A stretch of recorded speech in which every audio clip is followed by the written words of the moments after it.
क्या अक्षय कुमार का ultimate comeback finally हो गया है? 14 साल का लंबा इंतजार और बॉलीवुड की सबसे लेजेंडरी कॉमेडी जोड़ी अक्षय कुमार और डायरेक्टर प्रियादर्शन वापस आ चुकी है भूत बंगला के साथ।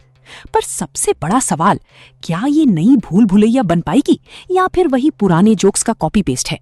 अगर आप टिकट बुक करने का सोच रहे हैं तो पहले ये सच सुन लीजिए। चलिए शुरू करते हैं इसका एकदम ऑनेस्ट रिव्यू। दोस्तों, अगर आप मेरी तरह 90s या 2000s के ऑडियंस हैं तो आपको पता ही होगा कि अक्षय और प्रियादर्शन का कॉम्बिनेशन बॉक्स ऑफिस पर कितना डेडली था। हेरा फेरी, भागम भाग, गरम मसाला, ये फिल्में हमने टीवी पर कितनी बार देखी हैं इसका कोई हिसाब नहीं।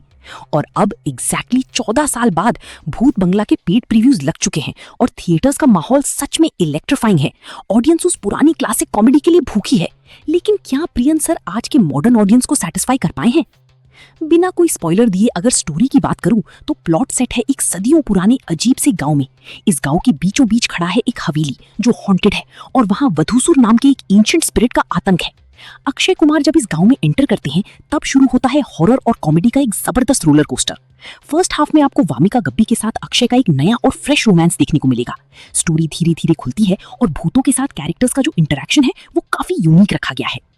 अब सीधे आते हैं सबसे बड़ी यूएसपी पर, यानी परफॉर्मेंसेस। बॉस लिख के ले लो, Akshay Kumar is back in his prime form. उनकी कॉमिक टाइमिंग, उनके फेशियल एक्सप्रेशंस और पंचलाइंस डिलीवर करने का जो वो सिग्नेचर स्टाइल है वो आपको उनकी गोल्डन एरा की याद दिला देगा।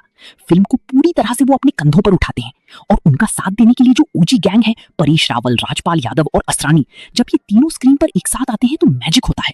राजपाल यादव की सीन्स पर थिएटर्स में सीटियां बज रही हैं। और एक सरप्राइज एलिमेंट है टाबू। उनका रोल भले ही लंबा ना हो पर उनकी स्क्रीन प्रेजेंस इतनी पावरफुल है कि वो पूरा शो स्टील कर लेती हैं। क्योंकि ये एक हॉरर कॉमेडी है, डर लगना भी जरूरी है। भूत बंगला का हॉरर सरप्राइजिंगली बहुत स्ट्रांग है। जंप स्केयर सस्ती नहीं है और सिनेमेटोग्राफी एकदम डार्क और मूडी है जिससे एक्चुअली डर का एहसास होता है। प्रीतम का म्यूजिक डिसेंट है और अरिजीत सिंह का गाया हुआ गाना तू ही दिसदा स्क्रीन पर बहुत विजुअली अपीलिंग लगता है। जब हॉरर सीन्स आते हैं तो बैकग्राउंड म्यूजिक आपको सच में गूज़बम्स देगा। लेकिन रुकिए, पिक्चर कंप्लीटली परफेक्ट नहीं है। ऑनेस्ट रिव्यू है तो कमियां तो मैं बताऊंगा ही। सबसे बड़ी प्रॉब्लम है डेजा वू की फीलिंग। अगर आपने प्रियादर्शन की पुरानी फिल्में देखी हैं तो आपको कई जगह लगेगा कि डायलॉग्स और जोक्स थोड़ी पुरानी और रिसाइकल्ड है।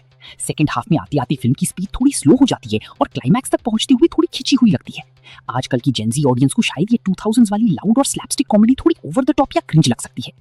तो फाइनल वर्डिक्ट क्या है?